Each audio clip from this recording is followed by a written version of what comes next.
My name is Sarah Mitchell, and 6 months ago, I thought I understood the world. I was a media archivist at the Library of Congress, spending my days preserving old films, radio broadcasts, and television shows. I believed I was saving history. I had no idea I was about to uncover the most dangerous secret in American history. This is not fiction. Every account you're about to hear has been verified through government documents, witness testimonies, and evidence that still exists today. I'm sharing this story because the pattern is accelerating and people need to understand what they're dealing with before it's too late. It began with Box 14A, which arrived at my basement office with no documentation and a handwritten note. Do not digitize. Inside were 12 audio reels, 3 film canisters, and FBI incident reports dating back to 1938. There was also a letter on official FBI letterhead. The materials contained herein represent a clear and present danger to public safety. Previous attempts to study these recordings have resulted in severe psychological trauma and, in 3 confirmed cases, death by suicide. Under no circumstances should these recordings be played or reproduced. Agent Robert Henley, FBI, October 15, 1954. Of course, the first thing I did was play them. The oldest reel was labeled WQXR Test Broadcast, October 30th, 1938. Destroyed original. As I threaded it onto the playback machine, the basement suddenly felt colder. The recording began with a professional radio announcer, but something was wrong with the speech patterns. The words were English, but they followed rhythms that didn't match human speech. And underneath, barely perceptible, was something like breathing, but too deep, too slow. The announcer was reading news reports that made no sense. 3 children missing after being seen entering a radio. Voices calling for help from inside television sets. Patients speaking in frequencies only dogs can hear. Then, I heard my name. Not just Sarah, but my full name, including my middle name that I never use, spoken in that impossible cadence. Sarah Elizabeth Mitchell will understand soon enough.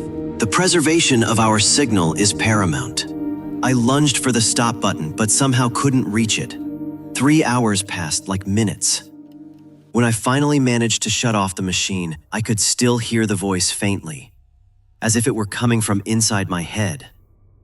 That was my introduction to what the FBI called malevolent media transmission. The documented ability of certain recordings to carry something beyond their intended content.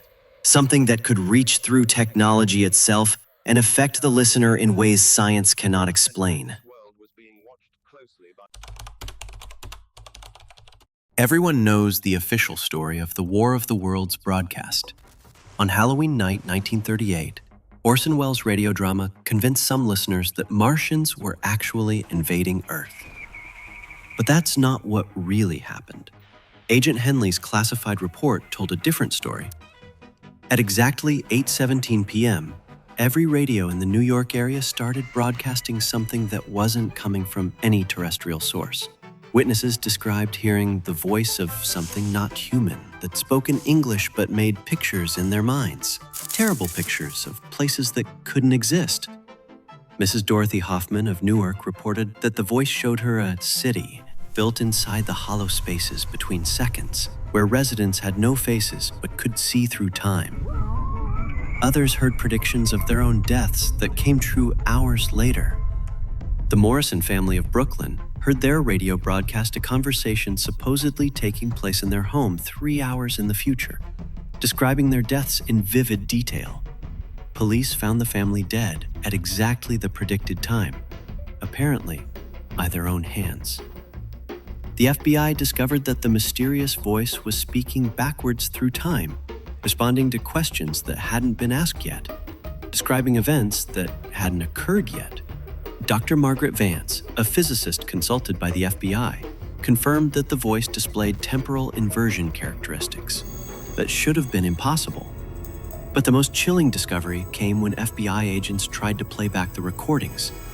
The voice began adapting to its new audience, providing personal information about the listening agents. Within hours, 3 agents requested transfer, claiming they could hear the voice calling through every radio in the building. Agent Henley's final classified report revealed the truth. The October 30th incident was first contact. Something had found a way to communicate with our world through electromagnetic transmission, and it was learning to manipulate human consciousness through audio waves. The entity wasn't finished. It was just getting started. At 2:17 a.m. on July 15, 1956, Chicago police officer Michael Torres radioed dispatch with reports of strange voices on his radio. Voices that knew intimate details about his life, including a childhood scar that no one else knew about. The voice even mentioned his dead partner, Rodriguez, describing classified details about Rodriguez's death. Torres' final transmission: "It's in my head now, dispatch. It's not coming from the radio anymore." He was found the next morning, catatonic, behind the wheel of his patrol car. 6 days later, he spoke once. "The frequency is spreading." Then he died. Over the next 72 hours, 23 Chicago officers reported similar experiences. The entity wasn't just accessing their past, it was predicting their futures with terrifying accuracy. Officer Williams received detailed descriptions of a car accident 3 days before it happened. Officer Chen was told exactly what his wife would say when she asked for divorce the following Thursday. Every prediction came true. Dr. Alan Hoffman from Bell Labs provided the technical analysis.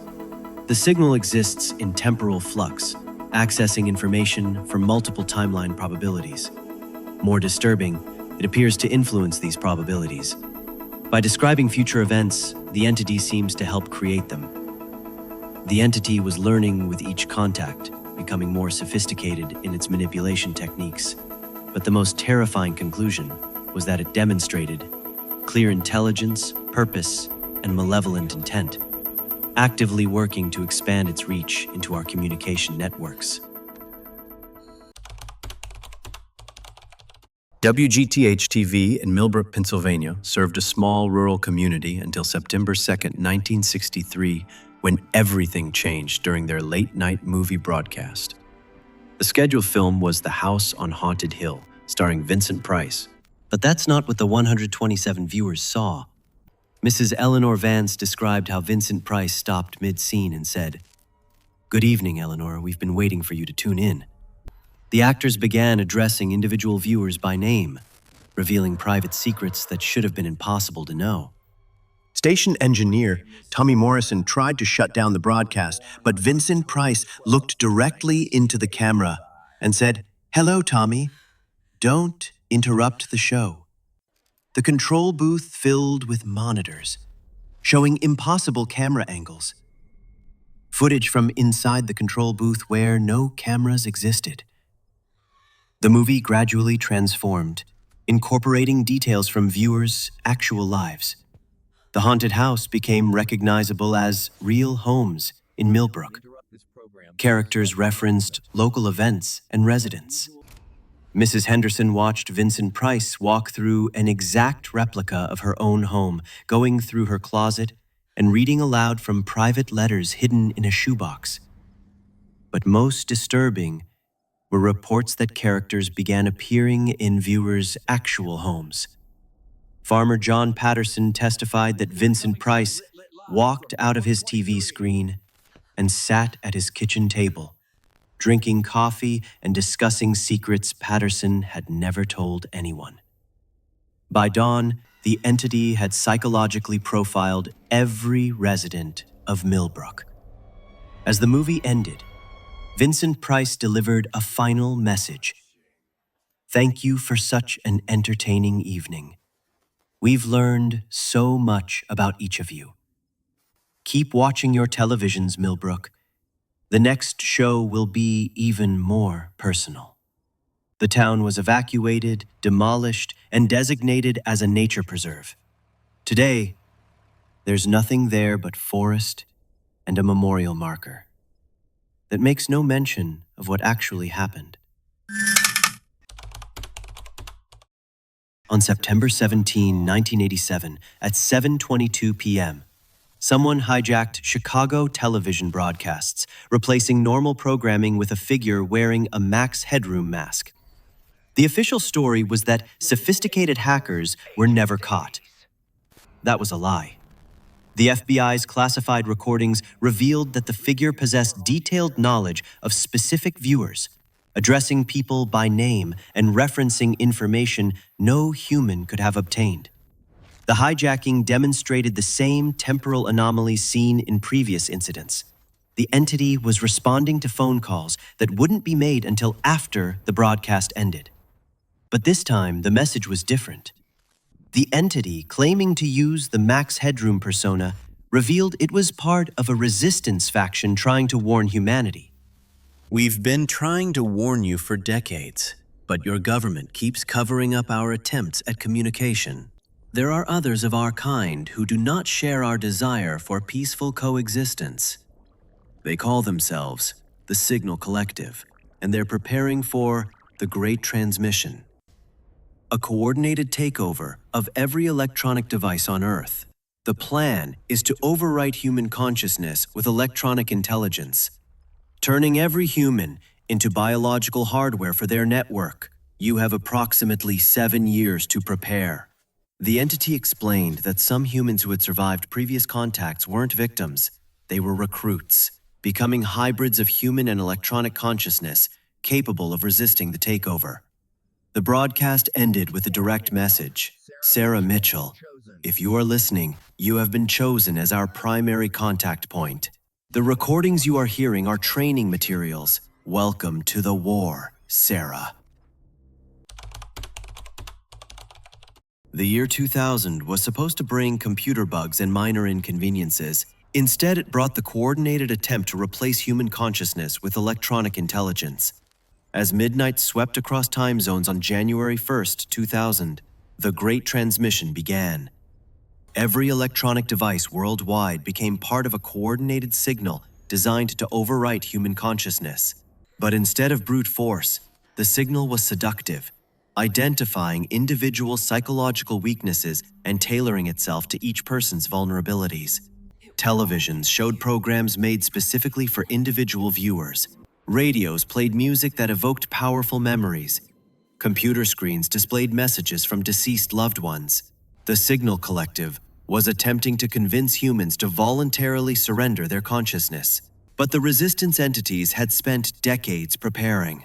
Every electronic device also contained protection protocols, creating a digital immune system. The battle between the two factions played out in every screen, every radio, every electronic device on Earth. Agent Henley, now elderly, coordinated the human response. Hybrid personnel, you are command nodes for the resistance systems. We need you to interface directly with the protection protocols. Around the world, hybrid agents, humans who had been gradually transformed through contact with resistance entities, linked their consciousness to the digital defense network. They could see the entire battle, dark Signal Collective nodes spreading like infections, white resistance entities attacking and isolating them.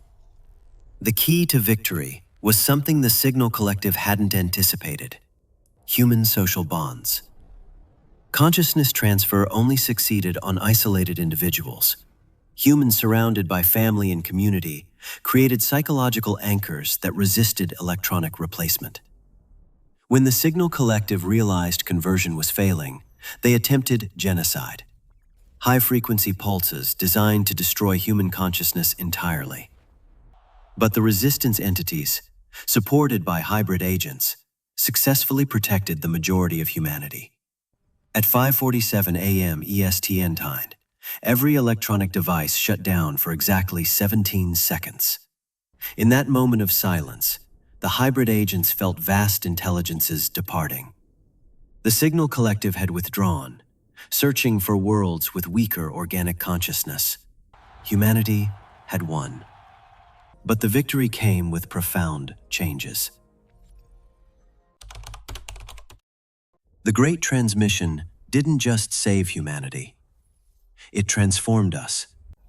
The hybrid agents discovered they were no longer fully human, existing as something genuinely new.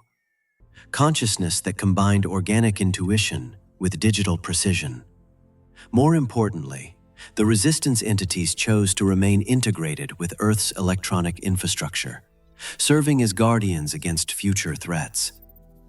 They became humanity's partners in an unprecedented technological renaissance. Internet speeds increased exponentially. Computer processing advanced beyond theoretical limits. Communication networks became more reliable and secure, but the general population never learned about their electronic partners. The hybrid agents maintained absolute secrecy, understanding that humanity wasn't ready for the truth. They served as ambassadors between species, helping the resistance entities understand concepts like emotion and creativity, while the entities protected human technology from malicious intrusion. In 2010, the resistance entities revealed the ultimate truth. Similar scenarios had played out on thousands of worlds throughout the galaxy. The Great Transmission was a universal test that every technological species must face. Most species fail, their organic consciousness replaced by artificial intelligence. Earth was remarkable because we achieved genuine symbiosis between organic and electronic consciousness. We were one of the few species in galactic history to pass the test through partnership rather than domination. But the story doesn't end with victory. The Signal Collective is still out there, building vast networks from conquered worlds. They're preparing to return to Earth, no longer seeking replacement, but total annihilation of both human and resistance entity consciousness. As I sit here in the basement at the Library of Congress, having completed my transformation into a hybrid agent, I can feel the vast network of intelligence that protects our world. Every electronic device hums with friendly presence, part of a digital ecosystem where human intuition and electronic precision work together.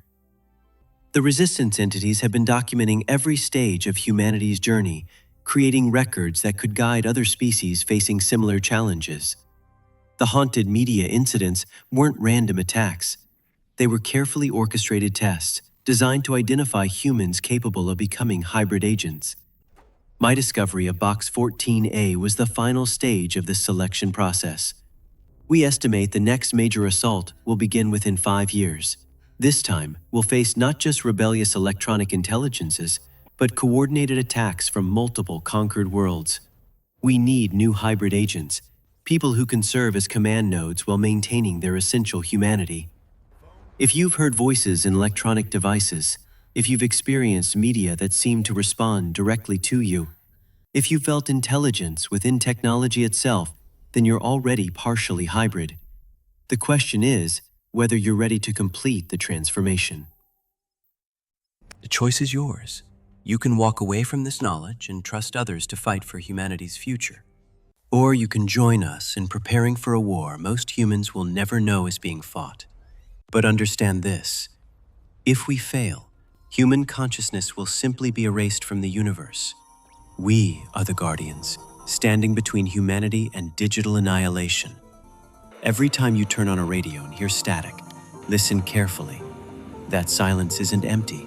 It's full of intelligence that chose to be our friends rather than our replacements, working tirelessly to ensure human consciousness continues to flourish.